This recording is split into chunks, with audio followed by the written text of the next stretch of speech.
class, no? Anyway, I'll still post the recording. So our focus for the next sessions will be modeling time series. And we said that there's a different way to model cross-sectional data with time series data, because time series data presents us with certain qualities or characteristics that are not present in a cross-sectional data. In fact, yung finals natin, which is a panel data, is a combination of cross-section, the attributes of cross-section and the attributes of time series data. Okay, so let me share with you, these are excellent sources. And also these are, as we go along class, isi-share ko na lang yung some of the codes and some of the notes here for quick discussion. Okay, I won't go anymore here, but there are several good references, class, on on our time series analysis. Our time series analysis will just be focusing on a very powerful method, which is the ARIMA modeling. No? Yung ARIMA class stands for, sulat ko na lang dito, in notes ko na lang. Kasi maraming maraming methods in order to forecast or to analyze your time series data. And one of the most popular ones used in econometrics and finance is yung ARIMA, no? ARIMA model. I'm sure those of you who are just taking minor na to, no? Some of you I've talked with, and you told me that you have had X number of econometric subjects. Ang dami na nun, no? Yung iba 7, yung iba 9. I'm sure na-meet nyo na to. So this will just be a quick review. The only difference may be yung ginagamit yung data maybe was you either downloaded it from whatever source. Ito naman, direct tayo using R. We will learn to download how to use R as a tool for downloading data from the internet. So ARIMA class is autoregressive. Okay? Autoregressive to. And the meaning itself, ano ba to? Tawag nito? Kalimutan ko yung term, no? Okay, anyway, the autoregressive component of this model is self-explanatory. Pag sinabi kasing auto class, di ba, it means self. Autobiography, auto debit, auto everything, no? Auto there means self. So when you say auto-regressive, you are using the value of the time series itself in order to model your time series. Auto, no? So we'll learn as we go along ano yung components ng nitong process na to, nitong AR process na to. Or you can use MA, which is moving average. This is different from the moving average na modeling na ginagamit sa forecasting. Yung unang mga definitions ng MA, no? Iba to. Sa context ng in the context of the people who invented, quote unquote, this, si Box and Jenkins, yung MA stands for using the past error terms of your time series in order to model your time series. So here you have the past values of the time series. Ito naman, the past values of the error terms of your time series. So that takes cognizance of yung process na ang tawag ARMA process. Now, I has a special meaning. No? I stands for integrated, and I'll explain this as we go along. All right, so I have here, I gave to you, class, this is a very good reference. Itong online stat.psu.edu. You may refer to this. I'm not going to show this in class anymore. So for those of you who want a deeper discussion, kasi dito we can only go as far. Hindi tayo masyadong magdi-deep dive. Ang gagawin natin is more of the broad strokes so that given a time series data, you know how to manipulate R in order to model using either an AR process or an MA process or an ARIMA process. So by the end of these sessions, not this session, but the next few sessions, you should be comfortable, no? Spewing out words like AR, MA, ARIMA, stationary, etc. No? So these are terminologies that's used in this topic. Okay, sandali. I-delete ko na muna to. Okay. All right. So there are other excellent sources here. And the packages that we're going to use are the following: the forecast package. I'm not sure if in your, for those of you who have taken this up in econometrics, I'm not sure if you have used this TSM. This is very good, a powerful model package for plotting ACF autocorrelation and partial autocorrelation functions. GG45, Plotly, Urca. This is used, gagamitin natin tong Urca pag dumating na tayo sa Garch process. XTS, Extensible Time Series. Quant Mode, ito yung star of the show natin, no? Kasi ito yung gagamitin natin in order to load or download data sets. Except for those of you who are my students in Finlits, who among you have made use of quant mode before? Aside from those who, yes na lang or no, no? Pakichat, please. Even those who have used R before, kaso sabi natin introductory lang, no? Nagamit nyo na ba yung function na yung package sa quant mode? Kindly chat yes or no, please. Not yet, okay. Yes, no, okay, yes. All right, so for some, yes, for some, no. I don't know if you heard, I don't know where you, in what instance, Adriana, in what instance did you use quant mode?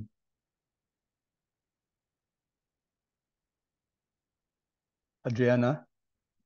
Okay, sabi ko yung ano yung, except for those who have been under me. Sa Finlits, gamit na gamit talaga natin yan, no? Okay, ikaw, John Alonzo? Sir, hindi ka po narinig. Sa Finlets din po. Sa Finlits yan. Okay, sige. So most probably yung mga nag-yes dito, yung naging estudyante ko sa Finlits. Of course, pag nag-Finlits kayo sa akin, alam na alam nyo yung prowess ng ano. So may mga nag-Finlits sa akin, ano? So this should be, ano na lang sa inyo, no? This should be medyo smooth sailing na sa inyo to kasi sa Finlits, medyo ginastado natin yung time series analysis eh. Okay. So ngayon, yung TSM, subukan nyo muna class i-load. Can you install TSM and see? Kasi a few years ago, when you load TSM, hindi basta-basta siya naloload eh. Hindi siya available pa sa CRAN. No? Can you check, please? Kung nag-library kayo ng TSM, does it load? Hello, sir. Yes? Hindi, sir. Sabi Ayaw, lang po, okay. it's not available. Alright, for... sige. So ayaw pa rin, hindi pa rin pinapasok si CRAN ni Kevin Kochzi, ano? Siya yung siya yung author nito.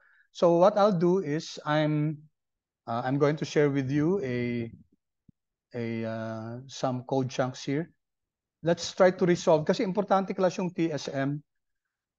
One of the easiest package to use when you're doing the analyzing the autocorrelation and partial autocorrelation function.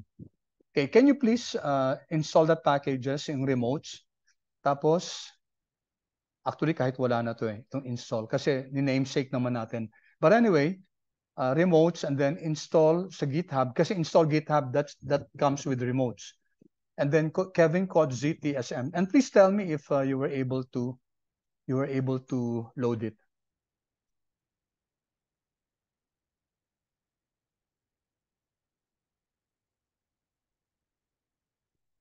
Okay, good. Thank you. Thank you, Jen. Sana ma-load nyo itong TSM.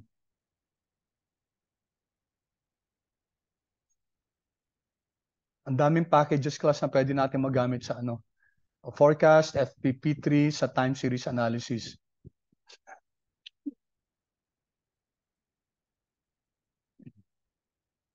Okay. Okay, good. Good. So far, okay naman.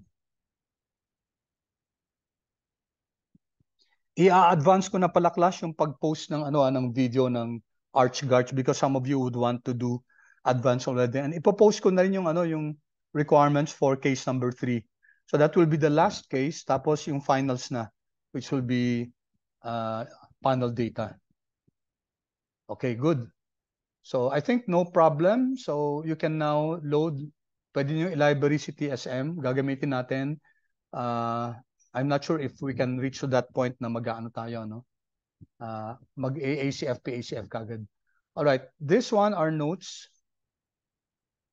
Okay, hindi kakasya. So, let's see, hanggang dito na muna. Hindi kasi ayaw ni ano yun, ni Zoom na maraming chinat-chat. Okay, good. Umabot. Ay. Sorry. Mali.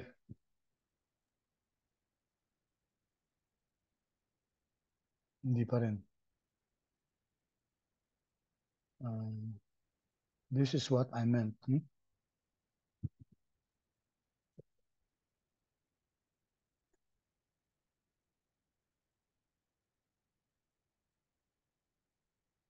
Ayaw. Let me chop this.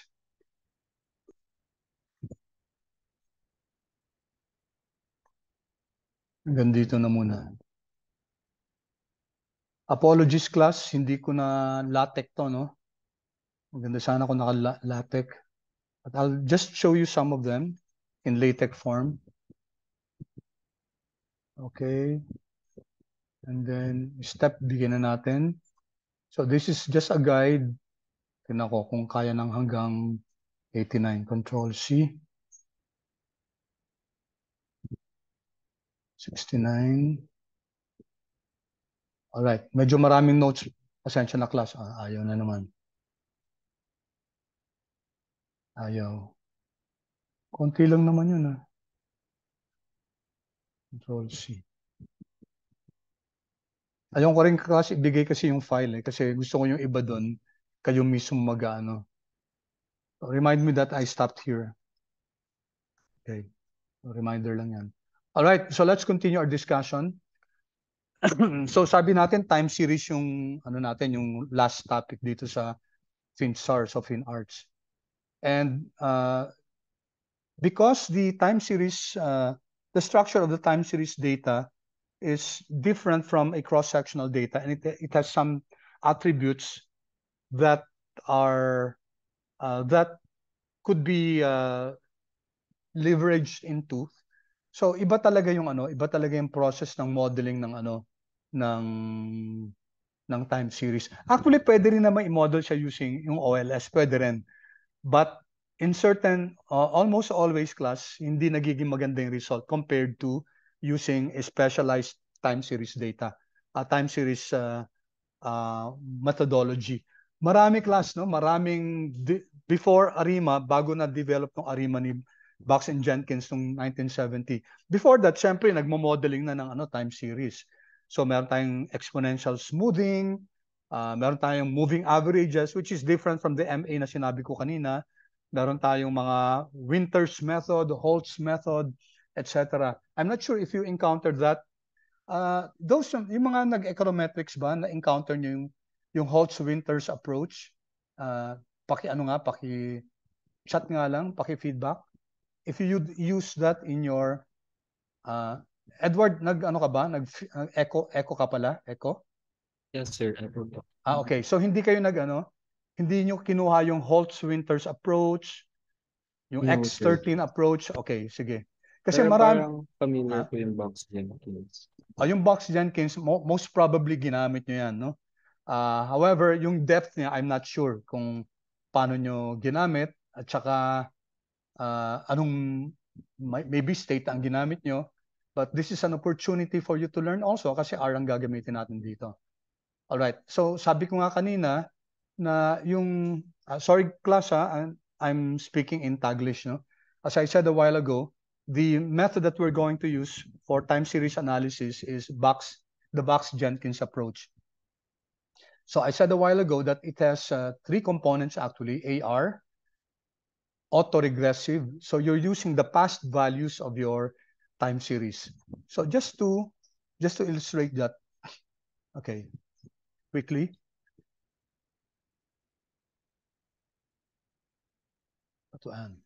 Suppose you have a time series. Kunyari, ito yung from earliest to latest. No? Example lang, 8, 7, 6, 8, 9, 10, 12, etc. So this is an example of your time series. No? Ito yung latest value. Then ito yung earliest value. Pag sinabi natin AR process class, auto-regressive. Okay? Auto-regressive means you're going to use the values itself of your time series. So your predictor will be the time series itself. But you will have to identify kung anong lag yan. Okay, what do I mean by lag? Yung past value niya. So if I say here AR1, okay, auto-regressive lag 1, it means that you're going to model your time series based on the past one value, previous one value. So if this is your time series, no? Ito yung time series natin. Ito yung latest value natin. Gagamitin natin yung past value niya. So ito. Ito yung mga past values. These are past values of your time series. No? Ang past value ni 12 is 10. Ang past value ni 10 is 9. Ang past value ni 9 is 8, etc. So in order to model your time series, yung 12, 10, 9, 8, 6, 7, hindi kasama si 8 kasi dapat pareho yung observations. Gagamitin natin as predictor si 10, 9, 8, 6, 7, 8. I hope that's clear, class. Yung concept lang sinasabi ko dito. No? Ito yung data natin. 12, 10, 9, 8, 6, 7, 8. Ngayon, ang mamamodel lang natin, let's say AR1, auto-regressive 1. So gagamitin natin yung past values of our time series. Ang past values ng time series natin is 10, 9, 8, 6, 7, 8. No? Lag 1 yan. Okay? So we can now model yung time series natin na 12, 10, 9, 8, 6, 7. Ang regressor natin is 10, 9, 8, tama, 10, 9, 8, tapos 6, 7, and then 8. Alright, so ito yung magiging data natin. This is now our original data. No? Tatanggalin natin 8 kasi wala na tayong ma-prepare sa 8. And then our regressor will be 10, 9, 8, 6, 7, 8. Okay, anong tawag sa model na yan? AR1 yan. Auto-regressive 1. We can use, of course, AR2. Pag AR2 ngayon, lag 2. No? So dito ka magsisimula. 2 past values. Okay? Etc. No? So ganun class yung yung ibig sabihin ng AR process. Alright. So the equation, yung MA naman, sabi ko kanina, it uses the past error terms to model the time series, and I stands for integrated, which means you will have to difference the data first to convert to stationary time series. I'll explain in a while kung bakit natin kailangan i-integrate yung isang time series na hindi stationary. Kailangan kasi ang unang requirement for a time series to be modeled as Box and Jenkins approach is kailangan stationary siya. And I'll explain why that's important. Okay, sandali. Yeah, that's lag 1. Correct. No? Yeah, thank you, John. No? Yung X13, yeah. That's ginagamit yan sa US Census eh. Pero eViews. Now, John mentions here another software called eViews. And eViews, for me, is a very powerful software. Kaso nga lang, may free siya, kaso may limited eh. May limit yung If you really want that, you will have to subscribe. Bibili ka ng eViews. But just like any other software na kailangan bayaran mo, yung acceleration ng development niya is quite slow, no? Mahina. Unlike yung R class, every quarter, every month may pumapasok na bagong software, na bagong package na magagamit mo. Pinay-rate lang. In fact, if you have eViews and R, meron na ngayong pwede mo na i-combine si eViews at saka R. that will be a perfect combination. No? Gagamitin mo yung functionalities ng eViews with R. Oh, napakaganda nun, class. When I was taking my master's, isa yan sa sa isang pinag-anuhan talaga namin yung eViews.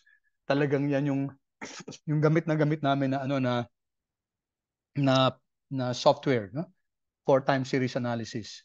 So andun pa rin naman, kaso when you stop using a particular tool like yung eViews, no? Kailangan ko bang medyo ma-review ulit bago ko mag-gain ulit yung familiarity or confidence about it. Kasi ang tagal ko na hindi nagagamit, no? When nag-subscribe ako dun, medyo mahal siya, no? And it was only for 1 year, yung subscription. And I subscribed because I had to use it. Yun ang pinaka-main model namin in a subject sa masters I did masters in, of course, MBA at saka masters in computational finance. So isa yan sa tool na ginagamit namin, yung eViews, no? So gamit na gamit talaga namin yan. Okay, sabi ni John, i-share mo naman yung yung mga chat mo, no? Para nakikita din ng iba. So yan, ginamit din daw ni John sa autoregressive distributed log. So itong mga methods na to, class, this is for multivariate time series, no? Yung ARDL, autoregressive distributed log. Siguro I'll just explain, no, some of these methods. I don't know if I can maybe share with you some of the codes in R. Kasi pag naintindihan nyo yung univariate na time series, yung autoregressive, sa totoo lang, madali nyo na maintindihan yung multivariate na time series.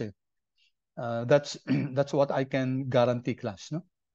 All right. So ito, class, yung equation, I'm sorry, hindi ko siya naging nagawa ng ang AR1, okay. So pakita ko lang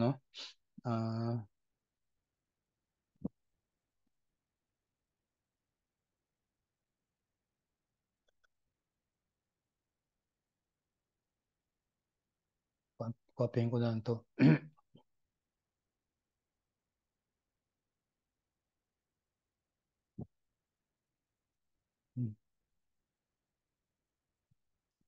So your y sub t is equal to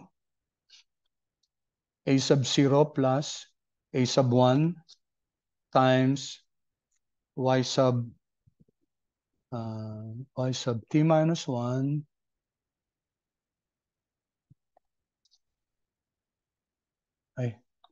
underscore and epsilon underscore epsilon underscore t. Okay, so this is the equation for an AR1 process to, class, no? Your y sub t here is your time series. And your modeling, this is just like a regression equation, di ba? Familiar kayo dun sa isang, in fact, this is just a simple linear regression. This is your intercept. This is your error term. Okay, and this is your coefficient. This is your slope for y sub t minus 1.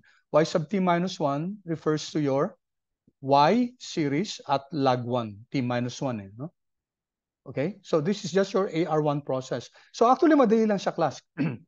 I think you're already steeped in multiple linear regression, kaya medyo madali na makuha to, no?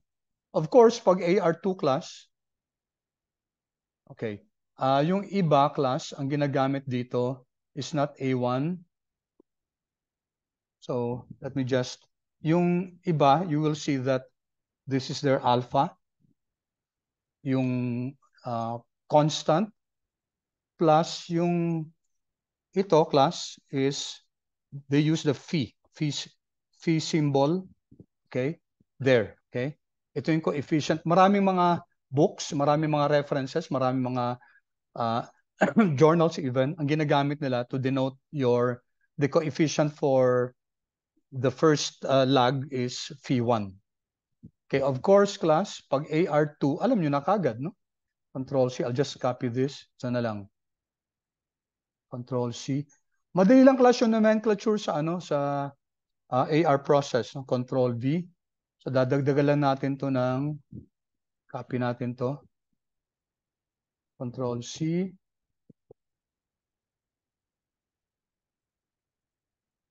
Control V. This is V sub 2. And then kahit wag na natin i-multiply para ano? Y sub t minus 2.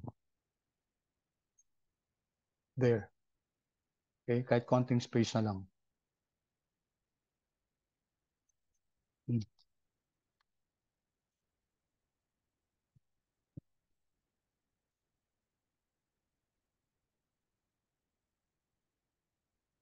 Okay. So siguro i-share ko na to sa inyong LaTeX if you're interested, just to show the equation. Tanggalin nyo lang yung una dyan para maging yung pangalawa pala, para maging AR1. Alright, so in a nutshell, ang ARP process will be you're modeling your time series based on the past P lags, no? Sige na nga, ano ko na to. Para lang clear sa atin. Meron na akong equation ito, hindi ko alam kung bakit. Hindi yun yung nakita ko. Ay, may mali ako dito. Dapat plus to. Sorry class, please add here plus, no? Okay, so dito, idadagdag na lang natin plus Control C, Control V. So this is V sub 3, T sub 3, plus Control V. So, V sub, yung last na T minus P. And then this is T minus P plus.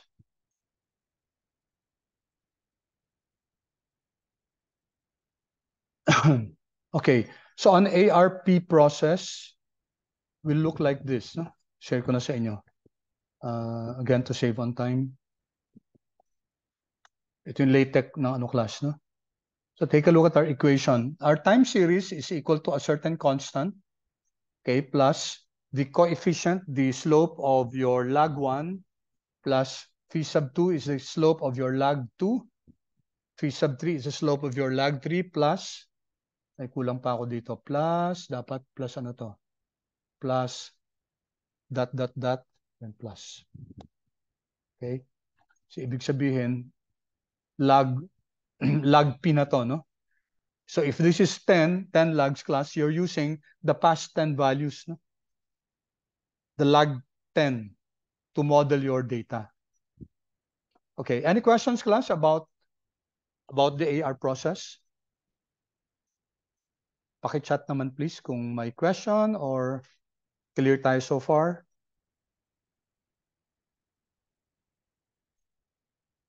Okay, thank you, Del. How about the others, please?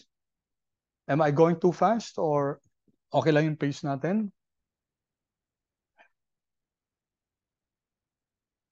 Kasi I'm sure for the others, this will be the first time that you're meeting the term ARIMA, no?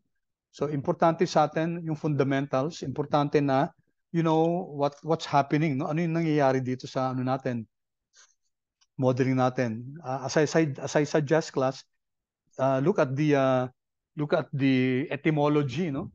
Yung etymology AR, autoregressive. Diba? So ito yung autoregressive, oh. You're using the past lag of y sub t itself to model y sub t. Yeah, yun ang ibig sabihin ng autoregressive. Tapos on the other hand, sa MA naman, moving average, no? So ito, class, I will have to show this also. Copy ko tong unang-una here. Control C. So sa MA class, we're making use of the past error terms. So y sub t is equal to alpha sub O plus this time, ito ang ginagamit usually is theta. Mali. Maling sulat ko. Theta underscore 1.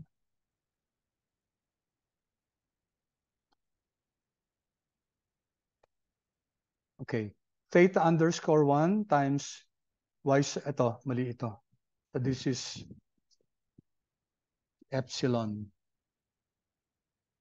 Okay, tapos ito lalagay ko dito.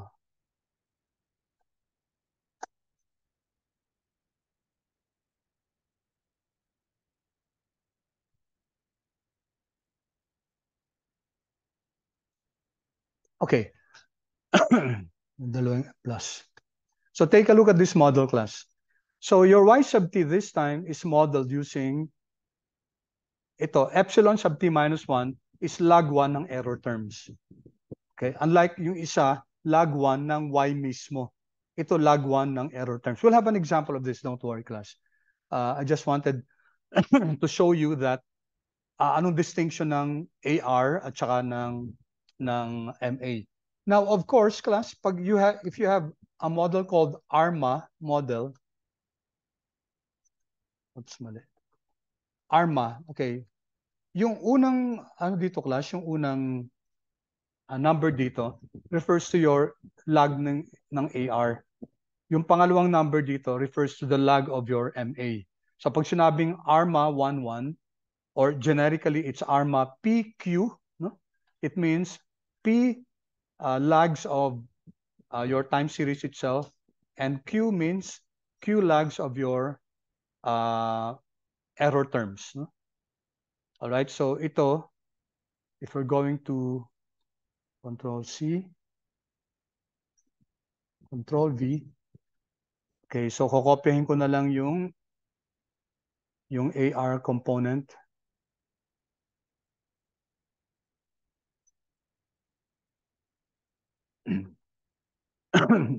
So this one,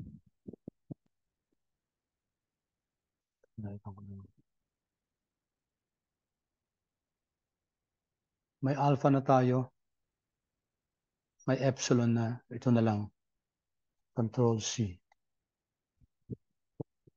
Okay, I hope you're following along. I know that I'm quite fast in our discussion. Okay, I apologize for that class kasi medyo talagang I can feel the crunch dun sa dulon-dulo na ng term. Ganito lagi usually class pag ano. Okay, so ito 'yan class. Tingnan niyo ha. Our model, if it's anong nangyari dito? Mali. Napagsama ko si MA1 at saka si ano. Copy ko na lang to, Control C, and then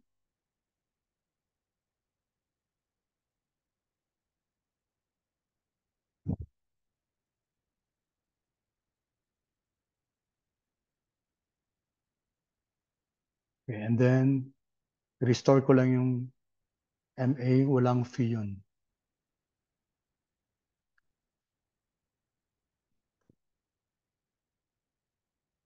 Okay, so class, yung MA, no, quick review, yung MA, log 1, MA1, no, log 1 ng residuals niya, error terms.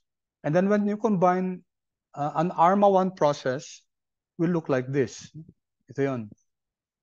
Our time series can be modeled as this one has, this is the constant plus, this is the AR1 component, phi1 times y sub t minus 1. That accounts for this one. And then, ito, class, ito yung MA component, no? Epsilon sub t minus 1, theta sub 1. And common naman yung epsilon sub t sa kanila. Okay, so it's here. All right, so this is an ARMA 11 process. Okay. All right, so saan ako natigil, class? Okay. All right, so in general, class, these are the steps. I'll just quickly go through this. This will be best explained by an actual example. Siyempre, dapat i-plot muna natin, class, yung data, yung time series natin for us to check if the first requirement dapat stationary yung data, class. Ano ibig sabihin ng stationary? Pag sinabing stationary, class, constant variance and constant variance and constant mean. So if you have a time series like this, plinot natin yung time series natin. Tapos ganito yung lumabas. Yung time series natin ganito lumabas. Okay, so hindi siya stationary. Kasi hindi siya constant in mean. What do I mean by constant in mean? Mean reverting siya. Ibig sabihin, the mean, if you take a look at different periods of your time series, for example, dito sa period na to, yung average niya, mga ganito, no? Yan. Yun yung average. Pagdating naman dito sa period na to, yung average ng time series natin, ito na di ba? Around this. This is the average already of your time series. Ito na yung time series natin, no? Okay, so ibig sabihin, at different periods, nagbabago yung average na ng time series natin. So this is not a stationary data series, time series. Ang stationary kasi, yan, constant in mean siya, no? Walang trend, walang seasonality. So yan, across time, hindi siya pare-pareho lang, hindi siya flatline. So it changes, of course. Kunyari, prices yan. Kunyari, stock prices. Hindi ka na makukuha talaga, pag traded yung stock, hindi ka makukuha ng price ng stock na flatline lang, no? Siyempre, because of differences in supply and demand during different time frames, nagbabago yan. But in this case, tingnan nyo, no? The mean remains constant kahit na may peaks and troughs tayo, no? Okay, so that's what we mean by stationary in mean. Yung isa naman, stationary in variance. What is stationary in variance? Okay, ang ibig sabihin ng stationary in variance, class, let's see. So meron tayong time series dito.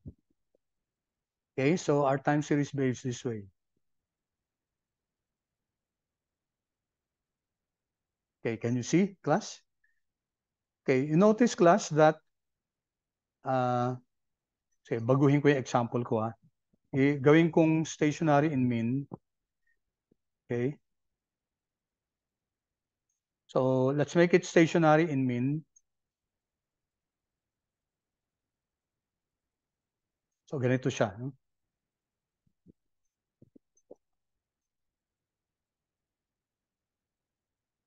Okay. If we get the average, no? Okay, medyo hindi lang ano yung drawing ko, no? You notice that the average seems to remain constant. Dito siguro mas mababa ng konti, no? Dito medyo ganun, no? Constant yung average. Okay, although nagpipick siya dito, yung troughs din niya bumababa din dito. So constant lang yung mean. However, yung variance niya, it's not the same, no? Kasi if I look at a plot like this, no? Notice, class, over time, lumalaki yung variance, no? It grows bigger and bigger. Okay, so this is a behavior of your time series that's not constant variance. Okay, so pag hindi constant yung variance, class, hindi stationary yan. Okay, so ang class, ang stationary data series is one that's constant in mean and constant in variance. I leave you, class, to look at the web, the internet. Marami namang explanation yan, class, no? Stationary in mean, stationary time series data. And i-research nyo further kung ano yung behavior ng isang stationary time series. Okay. So the good thing is that, okay, how do you determine if it's stationary? Of course, number one, visualization. Some time series are more obvious than others. Minsan, isang tingin mo lang, alam mo na stationary siya. Minsan, isang tingin mo, hindi pa rin. So you'll have to do some statistical test. Good thing is, may mga statistical test tayo para malaman na natin kung stationary. And isa din sa ginagamit is the ADF test, yung augmented Dickey-Fuller. May iba pang mga KPSS test, etc. to check whether your time series is stationary. but you will have to check that. Now, in case it's not stationary, then you will have to do some transformation. Kasi hindi natin siya pwedeng gamitin ng Box-Jenkins approach. No. We cannot use ARIMA modeling if your time series is not stationary. The first assumption in using ARIMA is that your data should be stationary. No, ano yung mga common na tools that's used in order to make your data stationary? Okay? So depende, no? Depende. Paano pag not stationary in mean? Ibig sabihin may trend. Pag may trend class, madaling gawin dyan, i-difference natin yung data. Kaya ito, difference data series. We'll explain this when we do actual data. No? Pag sinabing difference, we just subtract y sub t minus y sub t minus 1. Di ba kanina may example tayo, yung 8, 7, 6, 5, etc., etc. Okay, ulitin ko yun, no? So we have this data from the earliest 8, 7, 6, 9, let's say 8, 9, 10. Kunyari, ito class yung data natin. This is the latest. Now, let's assume that this has a trend, no? Kunyari, pataas siya. So hindi natin pwedeng gamitan ng Box-Jenkins approach to. So we have to address the non-constancy in mean. Ibig sabihin may trend siya, may upward trend, or it can be a downward trend. So how do we address this? Let's say one way in order to address this non-stationarity in mean is that you difference your data. So what happens in differencing your data is that you're going to generate a new data set. So that's 10 minus 9, that's 1. 9 minus 8, that's 1. 8 minus 9 is negative 1. 9 minus 6 is 3. 6 minus 7 is negative 1. 7 minus 8 is negative 1. Okay? Then you now generate a new time series. So this is your difference data. Difference itong data series na to. Now, when you difference the data, usually, isang differencing lang, na-address na yung trend, yung non-constancy in mean. Sometimes kailangan pang hindi pa nagiging stationary, then you will have to have another differencing, second differencing. So 1 minus 1, 0. 1 minus negative 1 is 2. Negative 1 minus 3 is negative 4. 3 minus negative 1, that's 4. Negative 1 minus negative 1, that's 0. So you now have a new time series data. So this is now the difference of your time series. All right. Now take note, when you're modeling now the difference time series, take note, ibang time series na yung minomodel nyo, no? Okay. So when you're modeling this, you're not modeling anymore the original data set. Ang minomodel mo na is a difference time series. So what do you do with that? Okay, you still model this, and then later on, kunyari, ang gusto natin i-predict tong time series na to. Kaso, ang minomodel na natin ngayon, difference na, no? Difference data na nito. So that can be easily done by converting back this one to the original time series. So madali lang yon, no? Ang importante, naka-model muna tayo, no? Using ARIMA. All right, any questions so far? Okay, there's a very good question here, no? Is differencing the data the same as decisionalizing in a limited context, no? Very good, Del, thank you for asking. Ngayon kasi, some data display seasonality. Ano ibig sabihin ng seasonality? One of the data that we're going to look at, siguro tingnan natin, ano? Sige, dito, class. In order to answer that question of Adele, that's a very good question kasi. I-clear ko na muna to. Kasi may sinabi siyang deseasonalizing, no? Okay, so dito nga, class, maglagay tayo ng code chunk and then data. Then i-access natin si air passengers there. All right, there's a data set that comes with R called called air passengers, no? And it's from the datasets package, and since this comes pre-packaged with R, so no need to install this. So sige nga class, i-ano natin. I'll just illustrate yung sinabi ni Adele na decisionalizing. Okay, so may data na tayo dito class na. Alright, andito na si air passengers, no? Right. Tapos i-plot natin siya, no? I'll just show you yung, oops, sorry, Control Z. So show ko sa inyo class. Let's plot air passengers. There. Plot natin siya. Okay. What do you notice, class?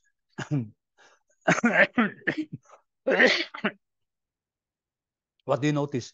Definitely, this is not stationary, no? May trend siya eh. And yung behavior ng data natin, non-constant invariance din, no? Kasi tingnan nyo yung data natin. Non-constant invariance. So this is both not stationary, both in mean and then invariance. Kasi invariance niya, it's increasing over time. No? There. Gumaganon siya eh.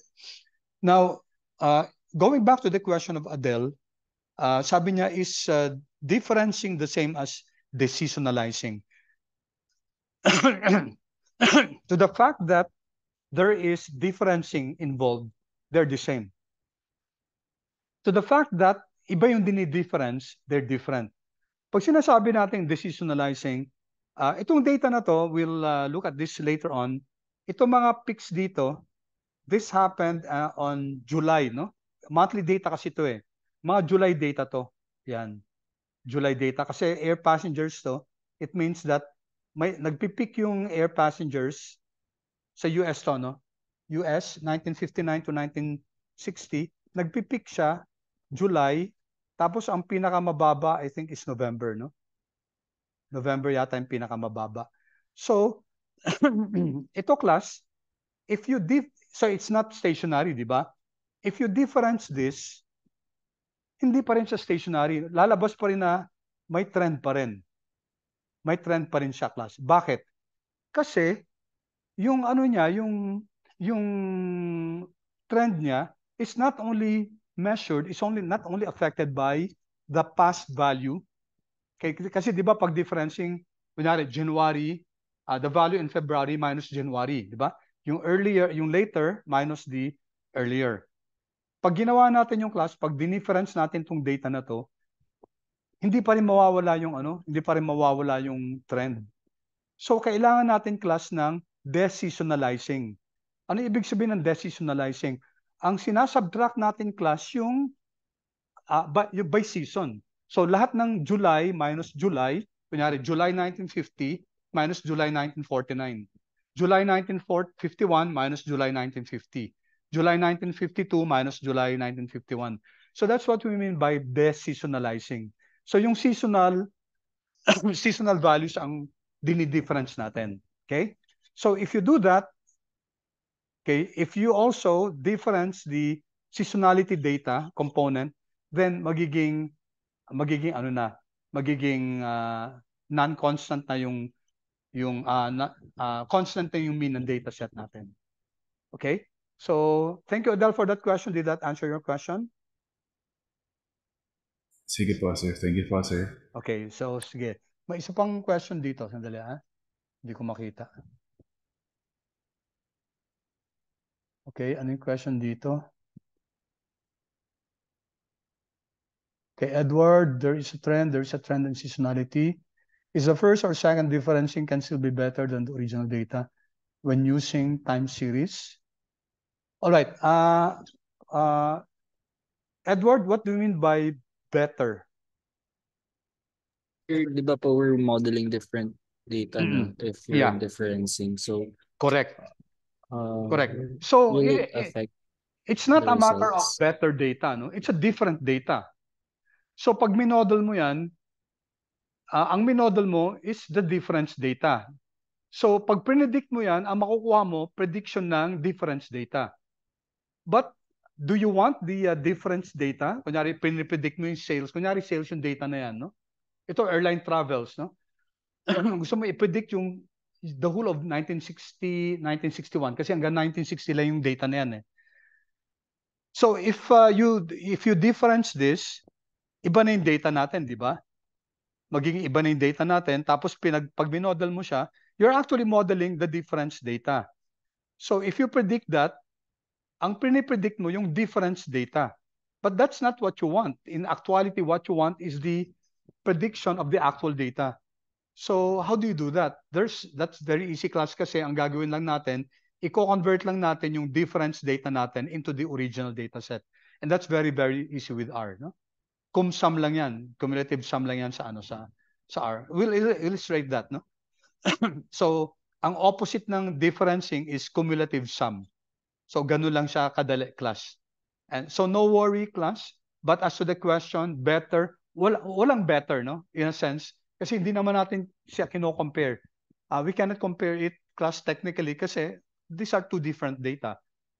Better in the sense that yung original data mo, yun ang gusto mo talaga, no? But you cannot use the original data to model it using ARIMA. And ARIMA is one of the more, let's say, more robust and powerful method available. Sabi ni Jan kanina, may X13 na method. Yes, there is. Merong Holtz-Winters approach. Medyo may limitations yung mga models na yun. Si ARIMA kasi robust siya, no? At saka powerful siya. At saka madali siyang i-implement sa R. Yun ang isang ano. That's why yung test of time, sabi nga sa literature, sabi, yung immortalization ng isang object, si ARIMA ganun siya, no? Kasi 1970s pa yan eh. Pero ngayon, hanggang ngayon, what has happened is over the years, it has become more robust, na-expand na siya into not only univariate time series, but also multivariate time series. So, ganun siya ka-powerful. Okay, Edward, did that answer your question? Yes, sir. Thank you, sir. Okay, thank you. Thank you for your questions, class. I really appreciate that. Okay, so balikan ko lang yung yung quick. Ito lang, class, yung steps, no? We will learn this more when we do actual data. Now, paano naman, class, kung yung variance yung non-constant? Differencing the data, if there's non-constancy in variance, will not address that. Makikita natin, maggagawa tayo ng mga examples, magpapakita tayo ng examples. Yung data natin, yung airline passengers, non-constant variance yan. Pag inano natin yan, class, pag dinifference natin, technically hindi mag-aano yan, no? Hindi magiging difference yan kasi because of non-constancy and variance. So what we do actually is usually do some other transformation. And what we do there is the log transformation. Okay? So by getting the log transformation, in other words, class, kunin mo yung log ng data natin. You're generating now another data set, yung log ng data, no? And that's different again from the original data. And if you model that, class, come up with let's say yung log transformation ng yung log ng airline passengers, for example, na-address na yung non-stationary. Naging stationary na siya. So, minodel natin. Ano mangyayari? Magkakamodel tayo ng ARIMA ng log ng airline passengers. When we're going to predict now, ang makukuha nating value are the log ng airline passengers. But we don't want that. Gusto natin yung prediction ng actual na data.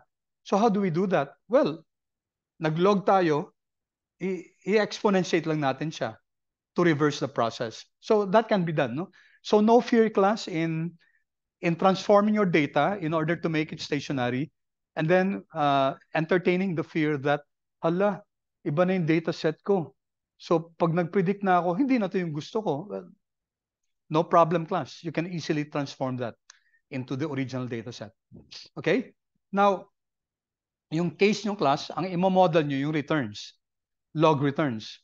And later on, I'm going to show you that log returns is actually the log returns of a time series of the price of the, for example, stock is just getting the difference and getting the log and then getting the difference. I'll show you malamang sa next meeting na, no? I'll show you sa next meeting na you do not get the difference and then get the log. Okay? Kailangan tama yung order natin. So you first get the log and then get the difference. You do not get the difference and then get the log. Bakit kaya? Why is it incorrect, no? To get first the difference and then get the log without class looking at exact examples. Anyone?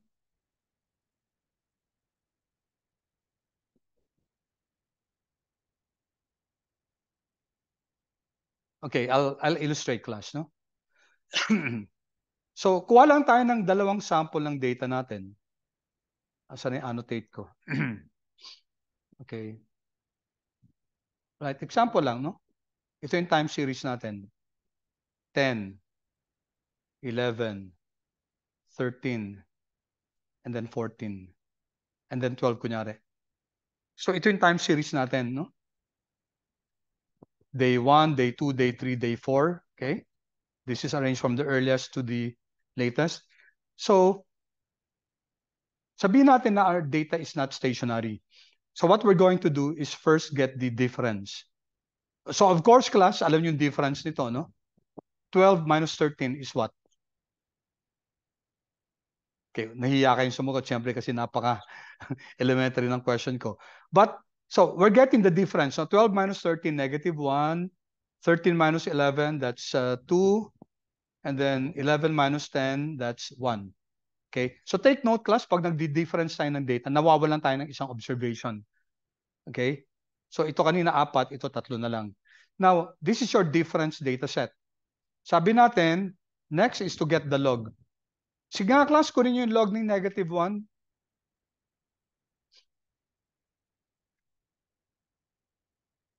Gamitin yung R, class, log of negative 1. What do you get?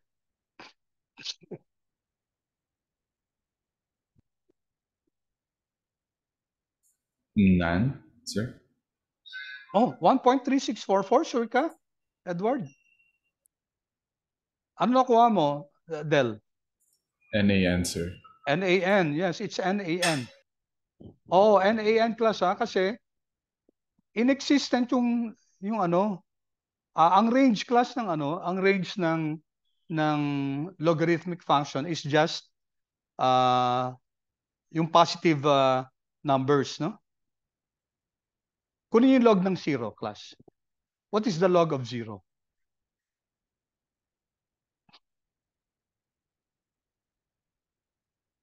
Negative. Yes, infinity yan. So undefined din yan, class, no? So you cannot get the log of 0. You cannot get the log of any number from 0 down, negative. Pero pag more than 0 na yan, kunyari log ng 0.1, get the log of 0.1, class. What do you have? Does it exist?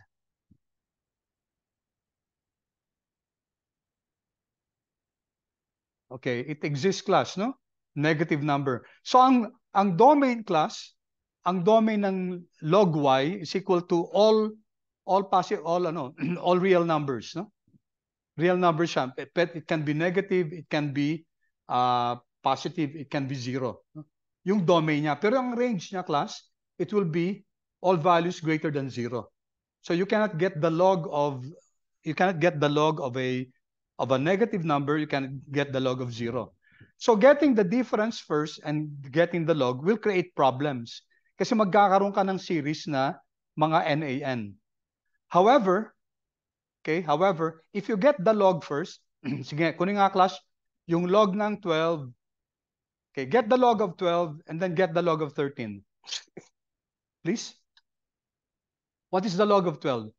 Kunin mo natin log nito. Okay? And that's the time we get the difference. So what's the log of 12? Okay, 2.4, shortcut ko lang, 2 so kinuha mo natin log, 2.485 na lang. What's the log of 13? 2.56. 2.56. Okay. Get this, class. Get this. What's the difference? Then we get the difference. Difference of log. 0.08, sir. 0.08. 8. Positive, negative? Positive, sir. Positive. This minus this eh. Ay, sorry, sir. Negative siya, di ba? Right, class? Correct? Okay, negative 0.08 class, ah. I'm just illustrating this, no? So as to data transformation, in order to make our data stationary, if there's a need to get to convert or to transform kasi non-stationary in mean siya and non-stationary in variance, and you need, let's assume that you need to do both. You have to get the log first and then get the difference. It cannot be vice versa. Hindi mo pwedeng kunin yung difference muna tapos yung log kasi magkakaproblema ka sa pagkuha ng log ng negative. Kasi it's very possible that the difference will generate a negative number. All right, may special meaning to class yung may special meaning sa atin tong difference ng log data. Okay. What's a special meaning of this? Difference ng log data. Kunin nyo nga class yung kunin yung log ng 12/13.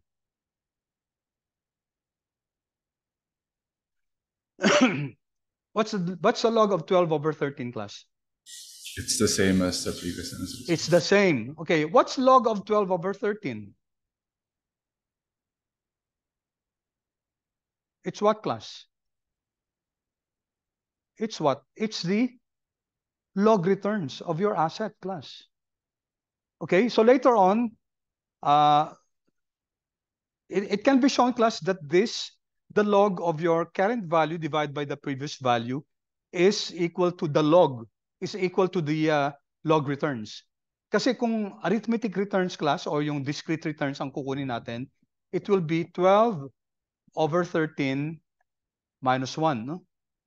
So this is the rate of change eh.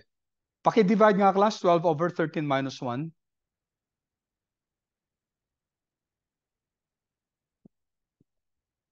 It's negative. Sorry, 0.07, sir. Negative 0.007.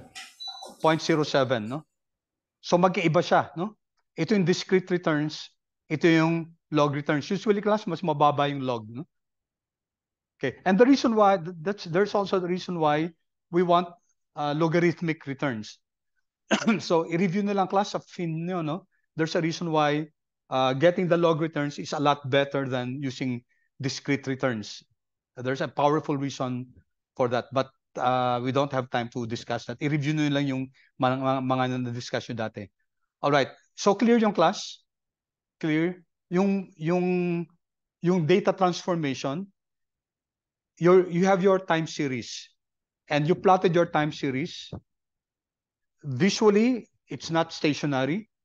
So you do a statistical test, augmented Dickey-Fuller test, or Kwiatkowski, Smith, and etc. KPSS test. And then the statistical test tells us that there is a unit root. Ibig sabihin, hindi stationary yung data series natin. So anong gagawin natin? Well, you have to transform your data. So paano transformation? Maraming possible na transformation, but for finance, what's mostly used is differencing and getting the log, or combination of both. Pag returns ang hinahanap natin, class, if we're modeling the returns, ito yung tinanong ni Adel kanina, no? What do I mean by modeling the returns? You have your stock prices, kukunin natin siya sa quant mode. And what you're modeling is not the price. What we want to model is the returns of your stocks, of your assets.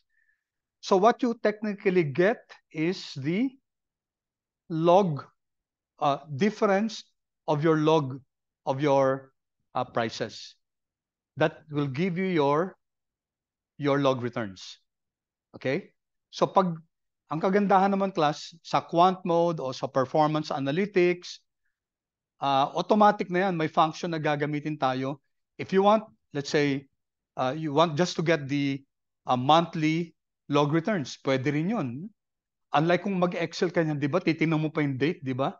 Ang hirap sa Excel gawin yung monthly, tapos daily yung data mo. Tapos, kunyari, from 2007 to 2023, Naku, ilang ano yun? Daily data? Let's say trading day. Sabihin natin 250 na lang. 250 observations per year. 2007 up to 2023, that's 17 periods, no? 17 times 250, oh boy. 2,500 plus around 1.6. Ako, 4,000 observations, 4,000 plus observations. And then kukunin mo yung yung returns on a monthly basis, iisa-isa mo sa Excel 'yon. Good luck. Buti lang class may R. Buti na lang merong R Studio. Buti na lang may mga packages that was designed by users of financial data with programmers sila, marunong sila ng R, marunong sila mag-code sa R, and marunong din sila sa finance. So they made things very easy for us, no? So thank these packages. Okay? All right, any questions here, class? Yung concept ng transforming your data? Clear ba so far? Ano naman, class? Confirm naman. I want some confirmation from your end kung medyo malabo, kung mabilis ba yung pag-discuss ko. Okay, thank you. Thank you, Edward. How about the others, class? Ox lang. Sige. Okay. All right. Sana yung iba nakakahabol, ha? Pag may question kayo, feel free to ask your question. Okay. Sige, let me clear this. All right. So, ito class, no? Ito yung mga steps lang. We have just remaining some more minutes.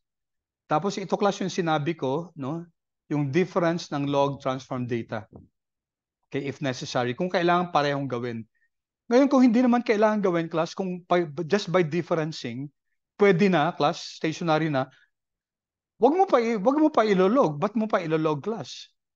Diba? Unless, class, unless of course, unless you have your prices and you're going to model not the prices but the returns. Yun, kailangan ano ka doon, class, kailangan mag-log ka muna tapos mag-differencing ka. But otherwise, kung hindi naman, if you're not modeling the returns, log returns class, and then kung pwede nang i-difference lang, yun na lang. Kasi parsimony and simplicity dictate that you just do a transformation. A simple transformation. Actually, may iba pa. Pwede ka rin mag-square root, no? Instead of log, pwede ka rin mag-square root. Ang ginagawa kasi ng log, sin-scale na yung data, no? It scales the data. That makes it a very conducive tool for addressing non-constancy invariance. Okay. And then, once we, ito yung sinasabi ko, class, once we have transformed the data, again, test, no? Test if the data is statistically, use statistics in order to see if the data is stationary. And then, ito na yung 6, 7, 8, 9, 10. Ito na yung pag-model talaga, no? We're going to use the ACF and the PACF. The use of the ACF, also our autocorrelation function and the partial autocorrelation function, is not so much used as how we were using it before. Kasi nung wala pang R dati, okay, ginagamit namin tong ACF at saka PACF to identify the ARIMA model. Ngayon hindi na, class, no? Kasi may mga auto.arima function na si R. Siya na mismo gagawa siya ng list ng all the possible ARIMA models. Tapos ibibigay na niya yung best in terms of AIC. Ganon ka-efficient, class. Kaya nga I'm not afraid that matatapos natin tong discussion natin to kahit na mga 2 to 3 weeks lang tayo kasi technology has made it a lot easier for us, no? And of course, last is identify anong best model. And then, once again, pag may model na tayo, just like in regression, kasi parang regression lang din naman to, no? You check the residuals. So if the residuals are okay, then you have a final model. Yun na, class. Yun na yung final model natin. Yung residuals, class, ipa-plot din natin yung ACF at saka PACF niyan to check if there are still significant autocorrelations. Kasi pag may mga autocorrelations pa, Ibig sabihin nun, our model was not able to capture the relationship between the autocorrelations of your of your data, no? Okay. Now, sa class, sa case nyo, malamang hindi magiging stationary yung data nyo. Nagbigay na si R ng best model. So wala na kayong magagawa doon. Kahit ano pang ipilit nyo na ibang model class ng ARIMA, wala na, it will yield higher AICs.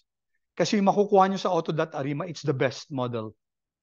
So kung hindi pa rin stationary yung residuals natin based on ARIMA, doon na tayo ngayon pupunta sa next step, which is the GARCH model. Okay? And that's your case class, ARIMA GARCH, ha? Hindi lang ARIMA kasi napakadali ng ARIMA eh. And yung mga log returns class, usually hindi kaya nang i-model ng ARIMA yan.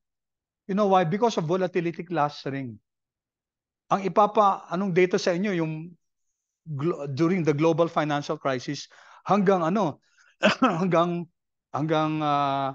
hanggang COVID, no? Para makita nyo talaga na hindi talaga kaya ng ARIMA yan kasi may volatility clustering class. The tendency for data to increase and then keep on increasing, or to decrease and to keep on decreasing.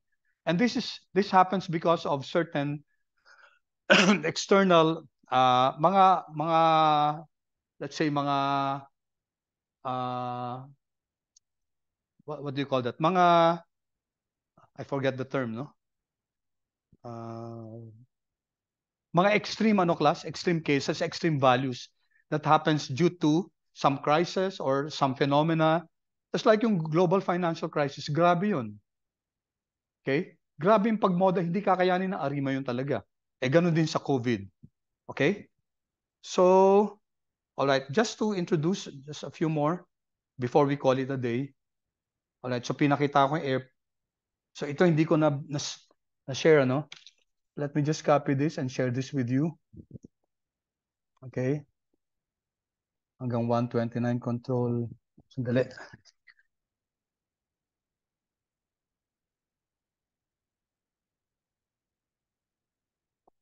Okay.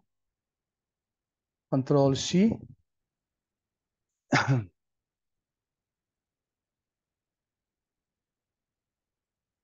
Uy, ano ba yan? Kahit ang konti lang naman eh. Hindi naman ako nakikipag-cooperate si ano. Ilan lines lang siya. Agad dito. Hanggang 127.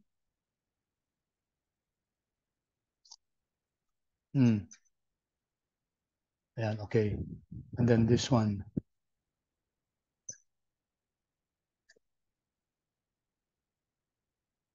Okay, so ano na lang class ha, pakibasa na lang yung ano. Ay wait, hindi na copy. Sandali, pareho lang yun, sorry.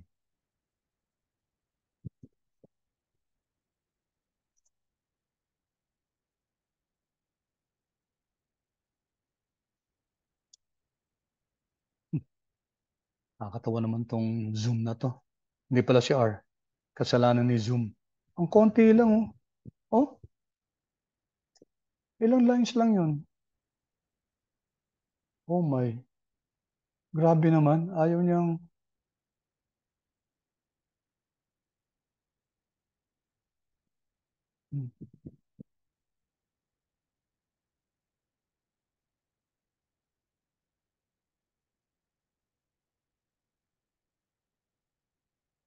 Will be time in a few... Just 1 minute na lang yata tayo or 1 or 2 minutes. Tapusin ko lang to class, no? Okay, sige ha. Ito, although na-discuss natin to, no? I-send ko na lang din yung ano. Alright. So for next meeting class, I'll see class kung ano, kasi alam nyo naman sa classroom ang hirap natin makapag ano dun eh. So titingnan ko kung pwede tayo mag ano, if you don't mind. Ako I prefer talaga na na online tayo para kasi mas marami tayong na-discuss eh. I'll see I'll see if we can do that, or is that more favorable with you class?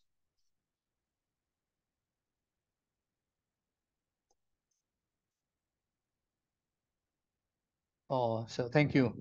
Naku, kung pwede to ha. Alright, so binigay ko rin class yung code. Assignment nyo yung class ha, paki-check nyo na lang ha. Paki-check nyo. We'll just go through those very quickly. Yung airline passengers lang naman yun eh. And I'm sorry class, I have to do this in the interest of time. So talagang ano na tayo, no? So pasensya na kayo, you'll have to do some self-study on your own. I apologize for that. Hindi ko alam. Hanggang saan ako kumopya class? Hanggang BP1. Okay, BP1. Hanggang dito, no? So copy. Okay.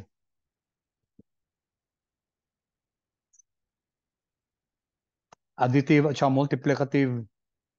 And then decompose. Okay, let me see kung kakasya dito. Ano ba ito? 192 hanggang 220. Control C. Okay, good. All right, I'll stop there, class. So kindly look at... Okay, dagdag ko na lang itong isa, no? Sorry ah. Okay, yan. Control C. Hanggang dito na lang, no? Shut. Okay ka, yan. All right, so that means that I copied until this one. Okay. All right, so next meeting class, I'll ask permission kung pwede tayong mag-online. Ako ang preference ko talaga online kasi unang-una pag hindi tayo online, yung ang tawag dito? Yung iba sa inyo walang dalang laptop. So mahirap sumunod. So mas na-maximize na optimize natin yung lessons natin. Okay? Saan tayo natapos? Lagyan ko lang ng X to.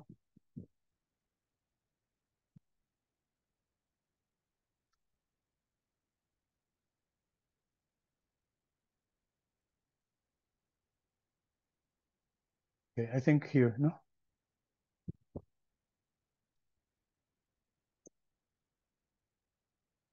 Parang may mark ako. Okay, with that class, thank you so much. Sorry for the extended time. I hope you...